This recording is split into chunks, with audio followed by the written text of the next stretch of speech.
Hello and welcome to the Libraries Unlimited podcast. This week we are talking all things tech. Yep, we visit the FabLab in Exeter to see what they get up to. We chat to South Molten and their incredibly interactive Tovertafel. And we get a lightning book review from Amy in Barnstaple. Hi Callum, how are you? I'm good, Lee. How are you? Not too bad, actually, thank you very much. What's been going on in your life this week? Anything interesting? What's been going on in my life? I should have prepared for this, Lee. I've just shown up and I thought we could just chat. No, what's been going on? Do you know what? Nothing much. I had 3 days off and I dug up my garden. That is what I've done. I've got a horrible sort of turf and it's really clay sort of soil. I've dug it up and I put some horse manure on it. It's going to be great, Lee. I'm going to put some grass down. I'm living the dream. Fantastic. Flowers?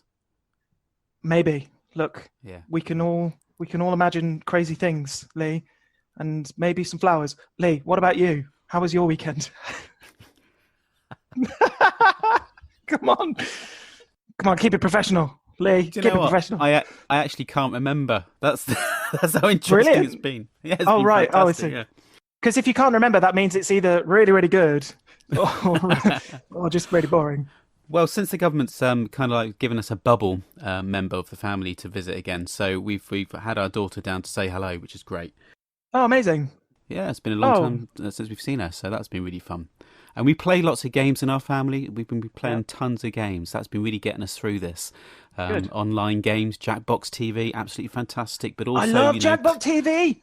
Cluedo, Monopoly, all those things. But yeah, absolutely. Yeah, we're going through where's everything. Where's my invite to these games, Lee? Let's do it. Brilliant! I love Jackbox. I think I've got it on the Switch. Maybe I can't remember. Yeah. All right, we'll do a Jackbox session at some point. Anyway, so do you want to get into the news? Should we get into the news? Yeah. What's going on?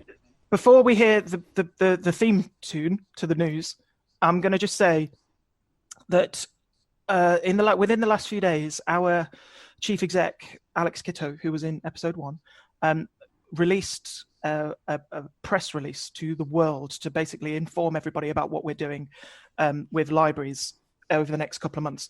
And I thought it might be quite good if we just did a very quick summary. I'll keep it light. You can find out all these details on librariesunlimited.org.uk. And the press release has found its way into like Devon Live and Express and Echo and things like that. But the long and short of it is that from Monday, the 6th of July, Libraries Unlimited will be starting a phased opening of libraries, starting with 4 libraries. That's Braunton, Brixham, Chudley and Honiton, opening up reduced times and reduced services. And then over the next few weeks, we'll be rolling branches opening across Devon. We will be doing what's called a choose and collect service at most of the libraries all the way through this time. That's you choose your book, whether it's online or you could phone us up, come to the library and we collect it for you. So that's going to be happening. And then once the libraries start to open, we are going to be offering reduced computer services and photocopying and things like that. Obviously, there's going to be loads of social distancing rules and whatnot, but you'll be used to it by then. It won't surprise you that 2 meters, etc., etc., etc. All of our books will be quarantined for 72 hours once they are returned, so you can rest assured that any book that you get will be, safe and correctly handled. We are also fully PPE'd up. We are. There's a lot of stuff coming through at the moment. I've been back at my library this week, and boxes of the stuff has come through, so it's really good. We're all taking it very, very seriously.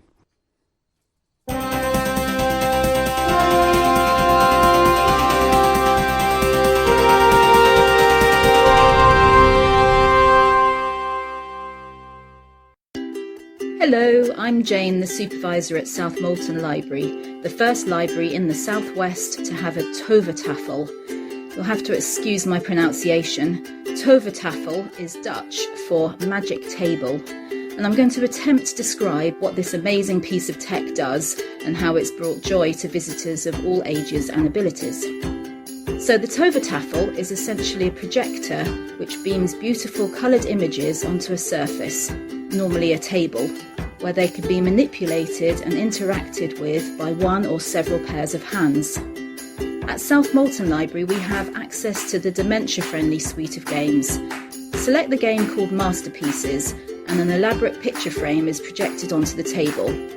Spheres filled with virtual paint roll across the frame, and once touched, these spheres pop open with a satisfying splat and start to reveal a nostalgic picture.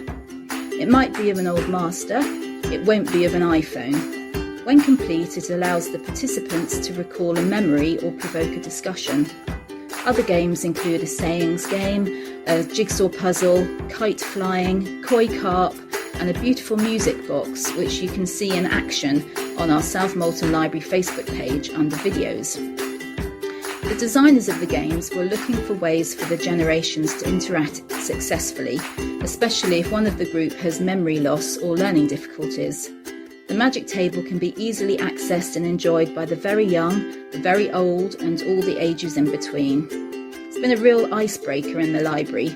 We have it switched on when the library is open for free access. We don't need an excuse to show people how it works. It's an uplifting experience, slightly surreal, batting a projected ball backwards and forwards, but it's amazing how people really relax and open up. It always provokes friendly chat, something we know is vital for our community well-being.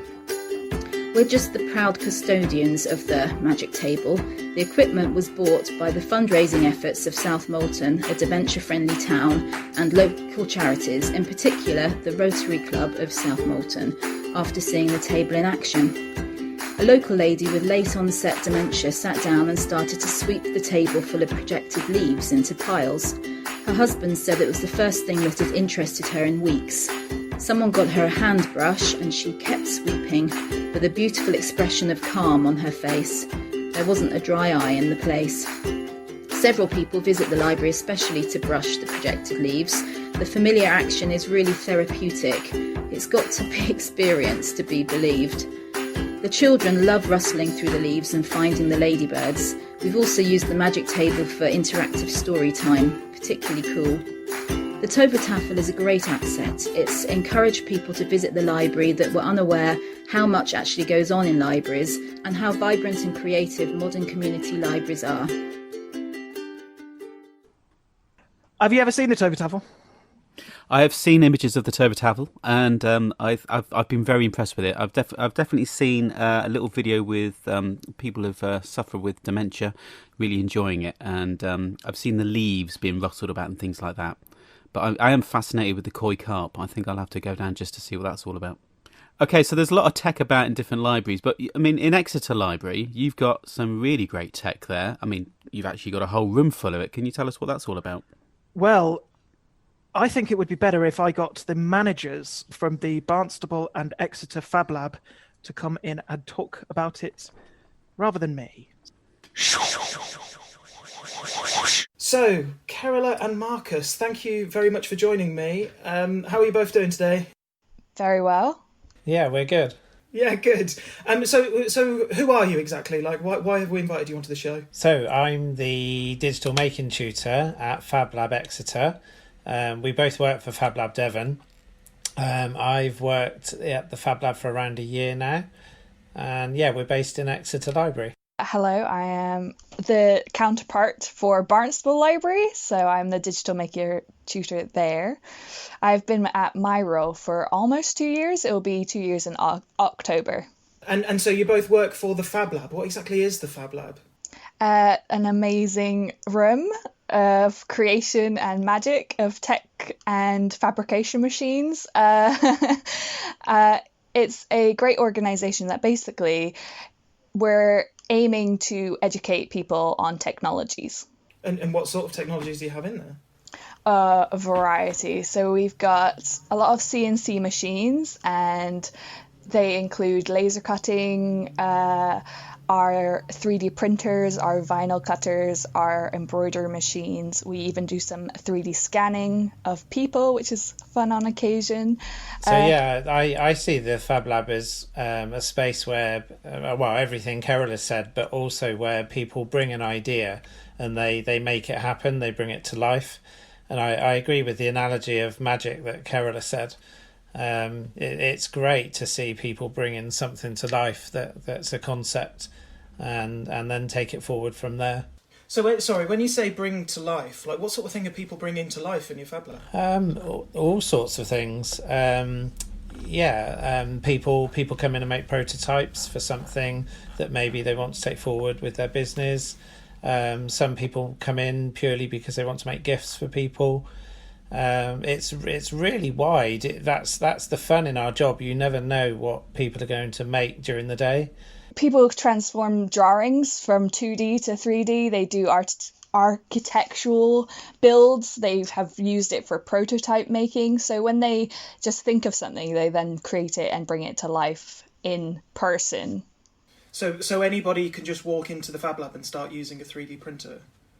Sort of. We do have certain rules. So we do have a bit of stipulation of some people can join and then get taught and use the machines as they learn in their own time. And some people come along as workshops or events and they get taught specific tools then and there and have more of a outline of what they will end up creating. Some people bring in the stuff for us to just make, and some people just come along for some demos. So you can access it a variety of ways.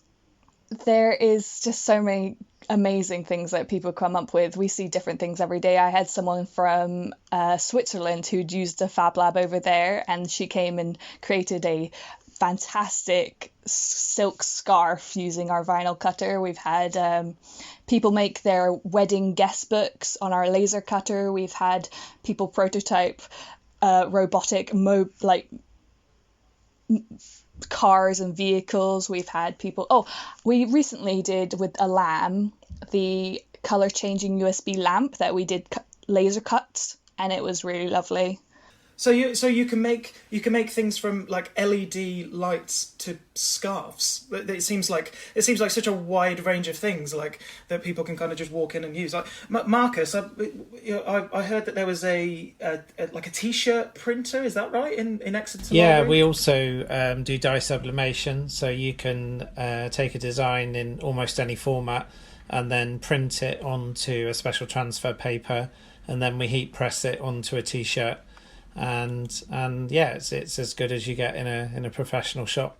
So Marcus, we're obviously in lockdown at the moment, and we're not allowed into the libraries, and I assume you're not allowed into the Fab Labs. Like, how are the Fab Labs like reacting to this situation? Yeah, we're currently not in the building, but Carola and we're working at home on various projects. We're taking some of our services now online, as lots of people are during the COVID situation. So we've now got a 3D print and post service. If you email in your file, we'll print it for you and post it to you. We're also we've just launched some new workshops called Design and Deliver workshops. There's one specifically for Father's Day that you can gift to somebody. But also we're starting to widen the Design and Deliver workshops, where the principle is you design them at home, you access video tutorials from us, and then send us your file and we'll make it and post it out to you. We're also the Summer Reading Challenge nationally is just launched on the Silly Squad theme. So yeah, we'll be linking some workshops over the summer to the Silly Squad, which will be good fun. Carola, people might not necessarily expect to see a 3D printer when they walk into a library to get their books. How important is it that the library service sort of keep as up to date as possible on tech? Because some people might not see the connection between being able to build your own scarf and about some rhyme. Like, what place does a Fab Lab have in a library? Integral part. I would say it's a really important role. In fact, I remember the first time I saw a 3D printer and like the desire to use it and just be able to access it. And if people don't have that at our libraries, they'll find it elsewhere. And we always want to be helping people and educating people and bring people in so that they can make those connections and see these amazing machines that they might not otherwise know about. with FabLab, like Bounce and Rhymes connections, we did we have coda pillars at the FabLab, and we sometimes use them in the children's team area of reading out the hungry caterpillar and having them use this very nice coda pillar to find the fruit and locate objects. So is that like a remote control caterpillar? It kind of is. So it's like the basics of coding, where the segments of the caterpillar actually have different directions and sort of aims, objectives. So say one bit of the caterpillar will want to go left, one bit of the caterpillar will want to go right, and you can move those about and slot them in different orders so that you can create the path that the caterpillar goes upon.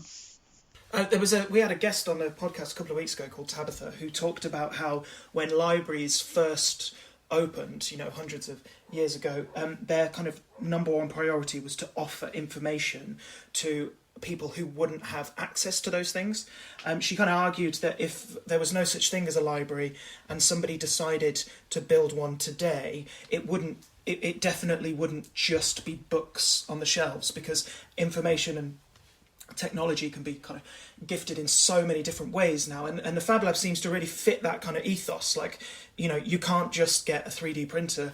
They're not as readily available as say, a phone or a book, but it seems like the library can offer it to you either at like a reasonable, really accessibly. Yeah, completely. I think that's where the FabLab comes in. You wouldn't expect to see such equipment on public access, and most people wouldn't have a laser cutter at home. Lots of people still don't have 3D printers, and especially I love to see children coming in but leaving with something that they've made, and they almost bounce or skip out the door.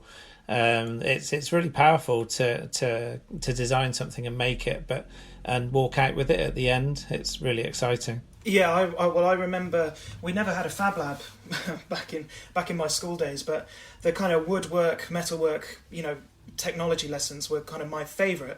I even did microelectronics for a GCSE because I just love the idea of building something. It really feels like this, has such a broad appeal. Like, not only kind of, I guess, the adults who are prototyping their inventions, I guess, but also you say you do a lot of stuff for kids as well? Yeah, we both run various workshops across the year. We've got an outreach program where we go out to schools, colleges. We've even linked with Exeter University. But yeah, we run when the COVID situation settles down, we'll have our birthday parties running again. But yeah, we can run bespoke sessions for children, adults, or anybody.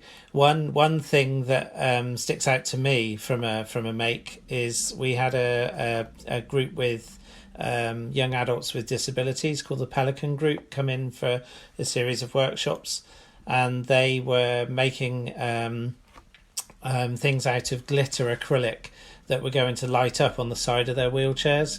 So they came in with some designs, and they literally blinged up their wheelchairs. And yeah, they're all good for their performance, that was a particularly good make session. Yeah, that sounds great. Carola, you're all the way. Well, I say you're all the way up in Barnstaple. That's only because I'm all the way down in Exeter.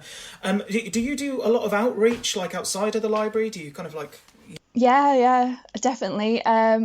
We did some sort of co-creation projects with Space, and they did some creative jams over the last year. They've done about 4, I think. I went to. Amazing, yeah. I think we've got Space on next week, yeah. I believe, on the podcast. So that's going to be great stuff. They're lovely people, and such fun, and really great projects that they've been running. But we go all the way to Exmouth. Like, when Marcus wasn't in his post, I'd travel around your area, in fact. We've done outreach with the U3A groups around us. Anything that sort of strikes interest, they want to have us come out. Schools, colleges, our museums. We like to interact with our local environment. How can people get involved in the FabLab, Marcus? There's a number of ways. The best way to see what we're up to is on our social media feeds. So we post out on Facebook, Twitter, and Instagram. We also have a volunteer program. So if somebody has relevant tech skills, and is willing to come in. We run a volunteer program on short shifts, normally every week or every 2 weeks. So yeah, if you'd like to volunteer, definitely get in touch, and we can make that happen. We also, when we're running normally, we have a membership that runs, and people sign up to use the FabLab under their membership, and we'll run inductions and train you up on the machines. We also run taster sessions where you could come in for an hour and just have a go if that's what you want to do. And as we've mentioned before, we run a wide range of workshops and things throughout the year. One of the things that I noticed when I was kind of looking into this episode was the work that the FabLab have done to kind of help the coronavirus efforts. Talk a little bit about that. What's that all about? Yeah, we in Exeter, we've been involved with a local volunteer group called PPE for Exeter. And basically a whole collection of people with 3D printers have been printing out headbands which the plastic visors will fit onto. And we printed out just over 250 headbands on our 3D printers. And as a group, I know that well over 2,000 headbands with the visors have now been sent out across the local area, which is amazing. It's just great to be able to use the kit to help. Yeah, well, no, absolutely, and it gives like a real practical. I was going to say promotion, but that might be a bit of a wrong word. But it really demonstrates like the positive power. Yeah, and the ability of the printers. It's almost endless. The projects and things that you can design and print. So we're going to go into. We've just got one final little question. It's a question that we ask all of our guests on the show. We'll start with you, Carola. What are you reading at the moment? Ooh. I just started Windhaven by George R. Martin and I think Lisa. What's her last name? It's a joint effort. I just started reading it, so I'm only a few pages in, about 20 pages. It's good so far. It's about these sort of people on this island, as much as I can say for now, because I haven't got into it much, but they they have these glider wings that they fly about their island on, so you can become a flyer if you're on your island. What about you, Marcus? Right now I downloaded a PDF magazine this morning called Hello World, which is a new magazine that's been produced for digital makers and educators. And with our little boy who's 2, we've just got a copy of Hey Dougie. It's all about Dougie hugs. So that's our favourite shared book at the moment. My daughter, I've got a 2-year-old daughter. She's a Peppa Pig. We can't quite get her onto Dougie. Yeah. It's all about Peppa. Dougie rocks. Anyway, listen, it's been great talking to you guys. I know that with the libraries closed, the FabLab is not at its full power, much like all of the actual libraries in Devon, but we're really looking forward to throwing the doors open and letting people come back in and play with all of your toys. Thanks very much for talking to us. Yeah. Thanks for having us. And watch out for our workshops online. Yeah, we'll see you soon.